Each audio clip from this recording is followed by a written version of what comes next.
যে ধরনের শিক্ষা ব্যবস্থা চলছে, এই ধরনের একটা অবস্থার মধ্যে আরো একটা শিক্ষক দিবস।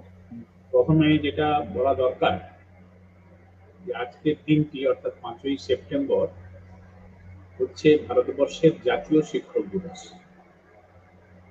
এই দিবসটা ঠিকভাবে পালিত হয়ে আসছে আর একটু ইতিবৃত্ত উল্লেখ করা প্রয়োজন। আমাদের দেশ ভারতবর্ষ 1947 সালে স্বাধীন হলেও দেশের সাধারণতান্ত্রিক যে সংবিধান সেটা তৈরি করে চালু হয়েছিল 1950 সালের 26শে জানুয়ারি। এই জন্য 26শে জানুয়ারি প্রজাতন্ত্র দিবস হিসাবে প্রতি বছর মর্যাদার সঙ্গে পালিত হচ্ছে। দ্বিতীয়ত, এই সংবিধান অনুযায়ী নির্বাচন, জনপ্রতিনিধিত্ব আইনে নির্বাচন করে সংবিধান সম্মত উপায়ে সরকার গঠন হয় এবং সরকার সংবিধান মতে শপথ নিয়ে কাজ শুরু করে 1952 সালে। এবং 1952 সাল থেকেই দেশের সংবিধান মতে প্রধান নাগরিক বা 1 নম্বর নাগরিক হচ্ছেন আমাদের দেশের রাষ্ট্রপতি। আমাদের দেশের প্রথম রাষ্ট্রপতি ছিলেন ডক্টর রাজেন্দ্র প্রসাদ এবং উপরাষ্ট্রপতি ছিলেন ডক্টর সর্বপল্লী রাধাকৃষ্ণন। 52 থেকে 57 পরবর্তী সময়ে 1962 থেকে রাষ্ট্রপতির দায়িত্বভার গ্রহণ করেন তৎকালীন উপরাষ্ট্রপতি ডক্টর সর্বপল্লী রাধাকৃষ্ণন। এবং 1962 সালে যখন ডক্টর সর্বপল্লী রাধাকৃষ্ণন রাষ্ট্রপতি হিসেবে দায়িত্বভার গ্রহণ করেন তখন তার বয়স 75 বছর। এবং উনি যেহেতু শিক্ষক ছিলেন, তার ছাত্রছাত্রীরা 5ই সেপ্টেম্বর 1962 তার জন্মদিন উপলক্ষে রাষ্ট্রপতি ভবনে উপস্থিত হন। তখন ছাত্রছাত্রীদের উদ্দেশ্যে ডক্টর সর্বপল্লী রাধাকৃষ্ণন দেশের রাষ্ট্রপতি বলেন, একজন ব্যক্তি শিক্ষকের জন্মদিবস পালন করার চাইতে সমগ্র শিক্ষক সমাজের উদ্দেশ্যে একটি দিবস পালিত হওয়া উচিত। সে কারণে 5ই সেপ্টেম্বর 1962 থেকে 5ই সেপ্টেম্বরটি জাতীয় শিক্ষক দিবস হিসেবে পালিত হয়ে আসছে। এবং সে কারণে আজকে ভারতবর্ষের 64তম জাতীয় শিক্ষক দিবস। এই শিক্ষক দিবস কথাটার সঙ্গে শিক্ষক, শিক্ষাকর্মী, স্কুল, কলেজ, বিশ্ববিদ্যালয়, শিক্ষা ব্যবস্থা, শিক্ষার পাঠ্যক্রম, শিক্ষার মান, শিক্ষার সম্প্রসারণ, এই সমস্ত বিষয়গুলো সংশ্লিষ্ট। একজন শিক্ষক, তিনি শিক্ষকের মর্যাদায় যাবেন যদি শিক্ষা প্রতিষ্ঠান ঠিক মতো চলে, ছাত্র শিক্ষক সম্পর্ক ঠিকঠাক থাকে, শিক্ষার মান যাতে ঠিক থাকে, এবং এই যারা শিক্ষাঙ্গন থেকে বেরিয়ে যায় ছাত্র জীবন শেষ করে, তারা প্রত্যেকেই ভবিষ্যৎ জীবনে সমাজে, দেশের বিভিন্ন কাজের মধ্যে যুক্ত হন। অর্থাৎ দেশ এবং সমাজ গড়ার কারিগর হিসাবে ছাত্রছাত্রীরা সমাজে অংশগ্রহণ করেন। এই প্রেক্ষাপটে আজকে যখন আমাদের দেশ ভারতবর্ষ শিক্ষক দিবস পালন করছে, ঠিক তেমনি আমাদের রাজ্যেও শিক্ষক দিবস পালিত হচ্ছে। কিন্তু আমাদের রাজ্যের প্রসঙ্গে যদি আমরা আসি, তাহলে আমরা দেখব গত কয়েকদিন আগে, আগস্ট মাসের সম্ভবত 29 তারিখ, 30 তারিখ, আমাদের স্কুলের শিক্ষক, শিক্ষাকর্মী, প্রধান শিক্ষক নিয়োগের যে সংস্থান আছে স্কুল সার্ভিস কমিশন, সুপ্রিম কোর্টের নির্দেশে দাগি শিক্ষকদের একটি অংশের তালিকা প্রকাশ করছে, যেখানে শিক্ষক বাছাই করার যে সংস্থান স্কুল সার্ভিস কমিশনের যোগ্য শিক্ষকের তালিকা প্রকাশ করার কথা, সেখানে সুপ্রিম কোর্টের নির্দেশে দাগী শিক্ষকদের তালিকা প্রকাশ করছেন। এই দাগী শিক্ষকদের তালিকা প্রকাশ করছে, এটা ভারতবর্ষের ইতিহাসে একটা নজিরবিহীন ঘটনা। এই নজিরবিহীন ঘটনাটি ঘটেছে আজ থেকে ঠিক 6 দিন আগে। দিন পরে যখন আমরা শিক্ষক দিবসের দিন উপস্থিত হয়েছি, তখন এই নজিরবিহীন ঘটনাটা কেন হলো, সেটা যদি বিস্তারিত ব্যাখ্যা সহ হাজির করা হয় তাহলে প্রচুর সময় লেগে যাবে। তার বিস্তারিত না গিয়ে এটা বলা যায়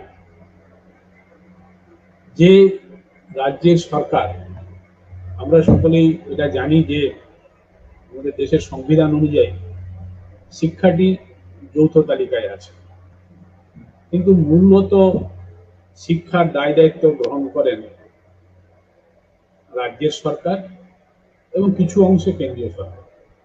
কিন্তু মূল কাজটা, অর্থাৎ বুনিয়াদী শিক্ষা, স্কুল শিক্ষা, প্রাথমিক শিক্ষা, এই সবটাই মূলত রাজ্যের সরকার দ্বারা পরিচালিত হয়। উচ্চ শিক্ষার ক্ষেত্রে, কলেজ বিশ্ববিদ্যালয় শিক্ষার ক্ষেত্রে, স্নাতকোত্তর শিক্ষার ক্ষেত্রে কেন্দ্রীয় সরকারের কিছু ভূমিকা আছে। যখন আমরা দাগী শিক্ষক, স্কুল সার্ভিস কমিশন এই আলোচনার মধ্যে রয়েছি, সারা রাজ্যবাসী এবং দেশবাসী, তখন এটা প্রমাণিত, প্রতিষ্ঠিত যে রাজ্য সরকারের পরিকল্পনায় শিক্ষক নিয়োগের যে বাছাই পর্ব এবং পরবর্তী ক্ষেত্রে নিয়োগ পর্বে প্রাতিষ্ঠানিক দুর্নীতি হয়েছে। এবং শিক্ষক নিয়োগে যদি প্রাতিষ্ঠানিক দুর্নীতি হয়, অর্থাৎ অবৈধভাবে, বেআইনিভাবে অযোগ্য শিক্ষকদের নিয়োগ করা হয়, তাহলে শিক্ষার অবস্থা কোন দিকে যাবে, শিক্ষার মান কোন দিকে যাবে, এটা নিয়ে বলার অপেক্ষা রাখেন। আবারও বলছি, বিস্তারিত আলোচনা না করে বলা যায়, আজকের দিনে পশ্চিমবঙ্গের শিক্ষা ব্যবস্থা চূড়ান্ত ধ্বংসের মুখে। প্রাথমিক স্কুল, মাধ্যমিক স্কুল, উচ্চ মাধ্যমিক স্কুল, কলেজ, বিশ্ববিদ্যালয়ে ছাত্র সংখ্যা হু হু করে কমছে। অনেক প্রাথমিক স্কুল, মাধ্যমিক স্কুল, উচ্চ মাধ্যমিক স্কুলে ছাত্র নেই, শিক্ষক নেই, পরিকাঠামো নেই, পরিচালন ব্যবস্থা নেই, স্কুলগুলো বন্ধ হয়ে যাচ্ছে। অর্থাৎ কয়েকটা স্কুল বন্ধ হয়ে গেছে, কয়েকটা স্কুলের শিক্ষার পরিকাঠামো নেই, এটা কোনো বিচ্ছিন্ন ঘটনা নয়। রাজ্য জুড়ে এই ঘটনাটি সামনে এসেছে এবং এই ঘটনাটি সামনে আসার পেছনে নিশ্চিতভাবে রাজ্য সরকার দায়ী। কারণ আগে আমি বলেছি যে প্রাথমিক শিক্ষা, বুনিয়াদী শিক্ষা, স্কুল শিক্ষা মূলত দায়িত্বে রাজ্যের সরকার। এবং এই যে দাগী শিক্ষকদের তালিকা প্রকাশিত হয়েছে আংশিক সুপ্রিম কোর্টের নির্দেশে, সেখানে প্রমাণিত যে প্রাতিষ্ঠানিক দুর্নীতি। প্রাতিষ্ঠানিক দুর্নীতি কথাটার মানে কি? আমাদের যে রাজ্য সরকারের যে প্রতিষ্ঠান, রাজ্য সরকার, তার যে মন্ত্রিসভা, তার যে মুখ্যমন্ত্রী, তার যে শিক্ষামন্ত্রী, সকলে মিলে প্রতিষ্ঠানগতভাবে টাকার বিনিময়ে ফাঁকা ওএমআর শিটে বেআইনিভাবে out of term rank jump করে পরীক্ষা না দিয়ে শিক্ষক নিয়োগ হয়েছে। অর্থাৎ আগামী প্রজন্মকে ধ্বংস করার একটা সুপরিকল্পিত পরিকল্পনা।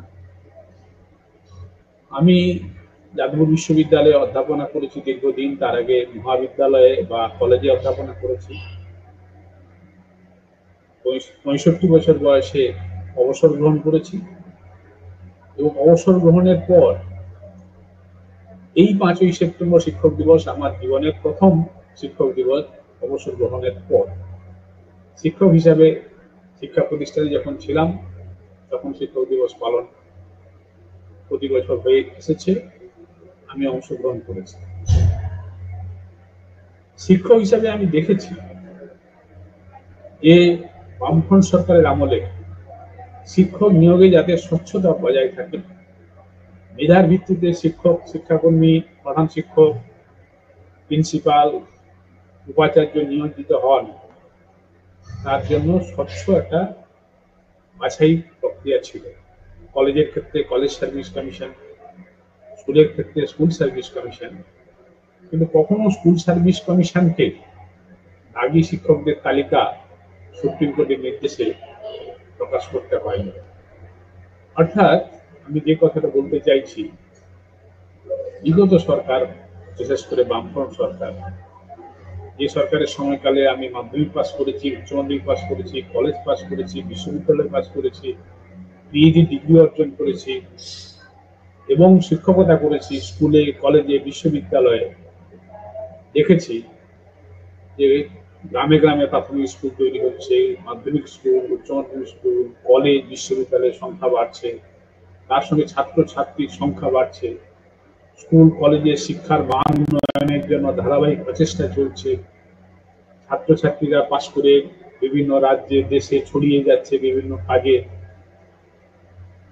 আমাদের রাজ্যকে, আমাদের পশ্চিম বাংলাকে রাজ্যের, দেশের দরবারে, বিশ্বের দরবারে মাথা উঁচু করে আমাদেরকে গড়ে তুলছে। সেই প্রেক্ষাপটে দাঁড়িয়ে এই মামাটি মানুষ সরকার আসার পর থেকে পরিকল্পনা মাফিক প্রাতিষ্ঠানিক দুর্নীতির মাধ্যমে শিক্ষা ব্যবস্থাকে ধ্বংস করা হয়ে যাচ্ছে। আজকের দিনে দাঁড়িয়ে শিক্ষক দিবসে এই করুণ চিত্র বলতে বাধ্য হলাম, কেননা সত্য থেকে কখনো মুখ ঘুরিয়ে থাকাটা শিক্ষকদের নৈতিক দায়িত্বের মধ্যে পড়ে না।